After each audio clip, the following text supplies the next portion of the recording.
Welcome to Music and Medicine. Welcome to Music and Medicine. Welcome to Music and Medicine. I'm your host, Dr. Moshe Lewis.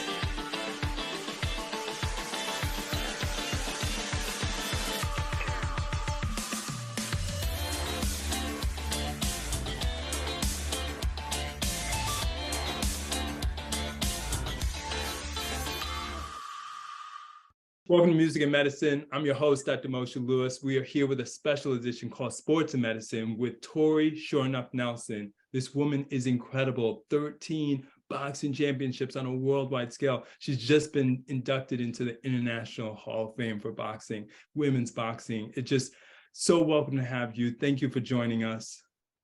Thank you for inviting me. I'm so excited. Thank you. Yes, we've been having so much fun so far.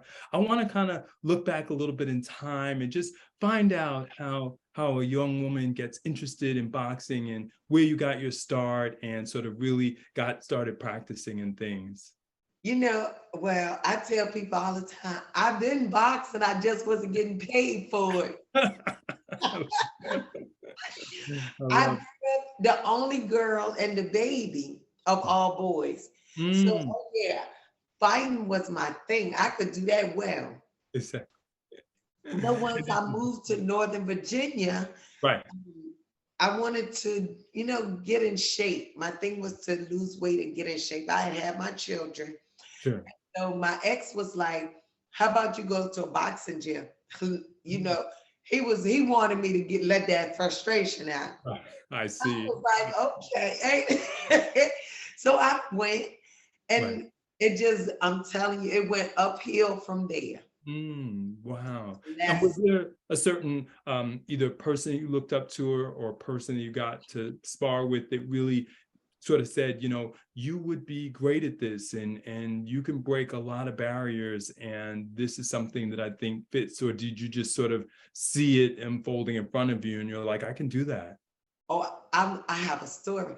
I had my coach, right? Yeah. Was it my coach at the time?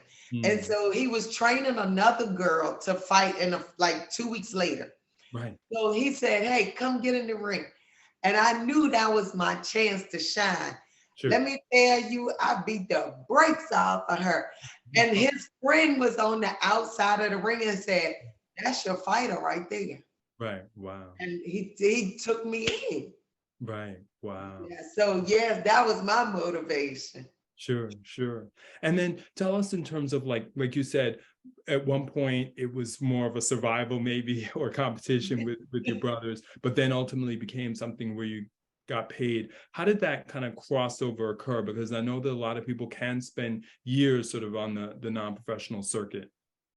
I really could have been pro before I was, because I had a lot of practice growing up. Oh, shoot, the fighting I had down pat. Exactly. It was just the fact of having the confidence, of going in there and being pro. So I didn't feel like I had the confidence until my coach was like, T, you've come as far as you could come in amateurs. So now you either have to go pro or leave it alone. Sure. I said, no, we're gonna ride this till the wheels fall out. I got something that I'm good at. I can fight. I don't have to go to jail. I don't have to pay no court fees. What? And they pay me? Oh, this is life. Yes. Good. Tell us about winning that first championship and that first title and sort of how that felt and the validation that came with that. What was that experience? Amazing. Yeah. Oh my goodness. Like it shows you like training camp is no joke. But to win that world title belt and they put it around your waist as they're holding your arm up, it's amazing because it lets you know training camp is serious, but it's worth it. All your hard work ain't in vain. And it's even better because I get to eat after. I love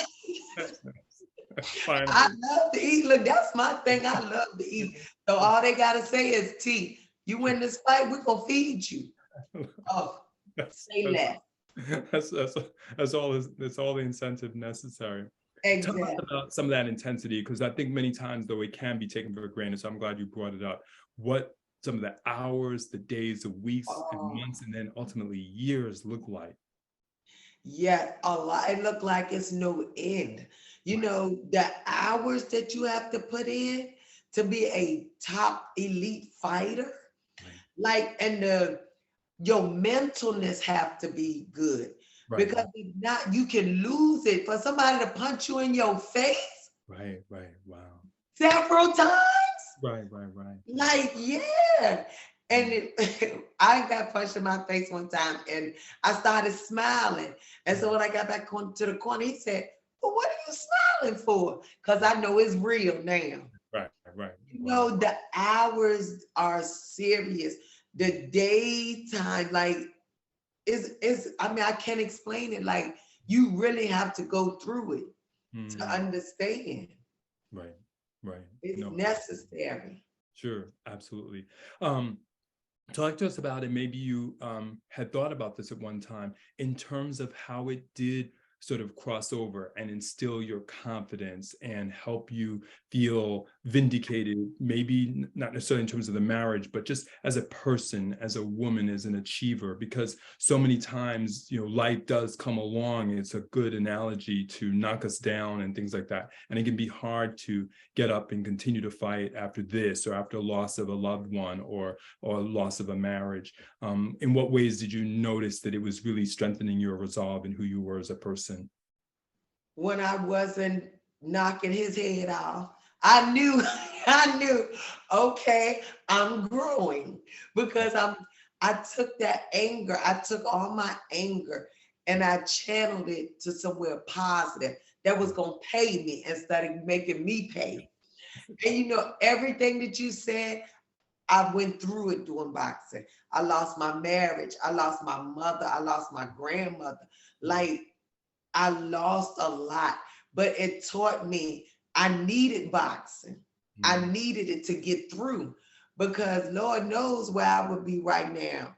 With the anger build up and the frustration, and you don't know what it turned to, what to do. So I fought right, because that's how I knew how to get it out.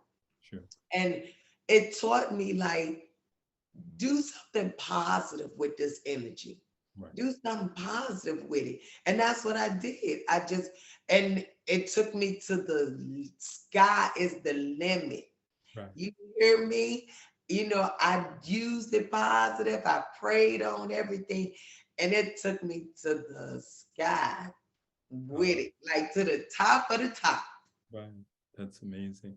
Tell us about the flip side when it comes time to relax or meditate or just sort of chill and not always be in the ring. How do you come down? How do you offset such intensity? I don't know if you ever, myself, I can only speak for myself. I don't know if I ever come all the way out of the ring. You Mm, know, mhm, I've always been an athlete. So, and they say boxing is like, it's not checkers, it's chess. mm, You always have to be like 10 steps ahead of the next person. right, So even if I'm relaxing, watching a movie, or my mind is still thinking like, okay, he'll say, T, all right, we're gonna look at this girl next. My mind is still thinking of, is she sitting here watching a movie? Like, no, I gotta get back in the gym. So I don't think I ever really turned it off. mm, Now, relaxing, I'm in the tub. I can get in the sauna, the spa, whatever. But as soon as I'm out, I think, oh, she not doing this. mm, She working. So I need to be working. right. I need to be in the gym. I need to be running. I need to be doing something. So yeah, I don't think I ever turned it off. Interesting, interesting. Tell us about this latest honor, which is just amazing, being inducted into the Hall of Fame. Yes, the sky is the limit. I'm telling you, hard work. Mayweather says it. Hard work and dedication. Mm-hmm, mm-hmm. I'm telling you, it was a true blessing. Let me show you. Of Wow, course, I got it right here. Yes, my Hall of Fame. Yes. nice. Oh my goodness, this showed me right here that we made it as a single mother working 3 jobs, raising my kids by myself, taking my kids to the gym. No, I wasn't raising by myself. My team helped me raise my kids. Taking my kids to the gym where they helping them with homework, they watching them, they playing with them. To get here was all worth it. All worth it. And just like when I gave my speech, when they gave it to me, I said, it just shows me that our work wasn't in vain. And I can't say my work because when I went in training camp, my house went in training camp. So it was all of us. This belonged to Q, Simone, and Tori. Right. Awesome. Everybody deserves credit. Yeah. One of the other things I wanted to touch upon is just this, we talked a little bit about the sense of empowerment, but those words of advice that you would give to a young single mother who's coming up, maybe not necessarily in the ring and things like that, who is facing adversity, some of it from life, some of it from finances, some of it maybe from family, maybe even health, and what words of wisdom trying to overcome life, sort of trying to beat you down? You know, never give up. I always tell people, giving up is not an option. It's not an option. Like, you're gonna have trials and tribulations, you know? And just, you're gonna be tested. Things are gonna come to you. You're not gonna have that glorious life every day. You're gonna have rain, sleet, and snow. Yes. And you're gonna have sunlight, you know? Your test is your testimony. So I've had a test. I've had plenty of tests, but I use them for a testimony, just like these ladies. Right. Ladies, do not give up. It's a test that you will get through, you know? And you're going to get on the other side to be able to tell your testimony to the next one that's going through the test. Sure, absolutely. I want to distill one pearl because I think it's so poignant and I feel like I hear it in what you're saying. So I want to highlight it. Not feeling like you have to be defined by a man, with a man, having a man, because we're starting to see this really strong evolution away from the family unit for some good reasons in some ways and sometimes negative reasons. But just talk to us how it really helped you, like you said, develop that courage to be able to stand on your own and feel comfortable in who you are. Because I guess just the working out, the being strong physically, it made me strong mentally. Because I'm like, and then, you know, once I saw, yes, like I told you, that test, when my husband left, I had to work 3 jobs. So I wasn't at home with my kids. It was a little church lady. God bless her soul, Lord. She was so sweet. She would come and watch my kids at night. Now, mind you, I worked 3 jobs. Right. So once I got home at midnight, like the next morning, I'm up. I'm got to get my kids up. We're going again. We're out for another job. So I knew once I'm sitting in my house for 10 seconds, do I want a man? Yes. I don't need nobody but God. God got me. Like I knew. And I taught my kids, don't nobody owe you nothing. You have to get out and work for what you want. Like, and giving up is not an option. Right. Get up and get it because nobody's going to give it to you. And you definitely don't need nobody doing it for you. Absolutely. My mental was very strong. Yes, I hear it. I love that affirmation because I think it's so important for men and women, but just in terms of people really being able to stand on their own and realizing that sometimes that's going to be your test and your testimony. Exactly. It may not be defined because you're married to some model or you've got some hunk or they're going to be the best thing for you. It's not necessarily always that way. I don't think that means people should be afraid of commitment, which seems to be an undercurrent as well. But being able to have that strength to go on, it's clear you really developed it in the ring, and I love it, and I see it and I hear it. Our show is called Sports and Medicine for this type of segment. When you hear those words together, what does that mean to you? is powerful actually, because sports, you need medicine. You need it. I mean, it's gonna come, Right. by God's grace. I never had any big injuries. Like I had a black eye, like my arm came out of joint in a fight. But other than that, like, because I took care of my body, Mhm. I ate well, I stretched, I worked out. Like I took very good care of my body. I might didn't get all the rest that I needed, but I got what I know that I wanted, but I got what I needed, Sure. so that is very important. You have to take care of your body. You have to. You only got one. Sure. And you want it to perform. So yeah, that is very powerful words together. Sure. What are you looking forward to now as we kind of, maybe head or start thinking about next year, maybe not the holidays and things like that? What are some of the goals that you have? I do motivational speaking. So God willing, next year I'll be extremely busy. Right. Going around telling my story, motivating people. And I also, want to get into something with boxing so I can motivate the females. Yes. And help get there, advocate for them as well, because we need it. Absolutely. Sure. In all sports. We need it in all sports. Absolutely. So I've been thinking of a podcast. So if it's God's will, I'll have one. Absolutely. That sounds great. Speaking of which, where can we find you and more about you and follow you on the gram and things like that? Oh, yes, please follow me on Tori Nelson on my Facebook or Tori Shonuff on my Instagram. And you can also, contact my publicist, Desiree Benson, and follow her. Yes, she is everywhere. You can follow her on Facebook or you can follow her on Instagram. Yes.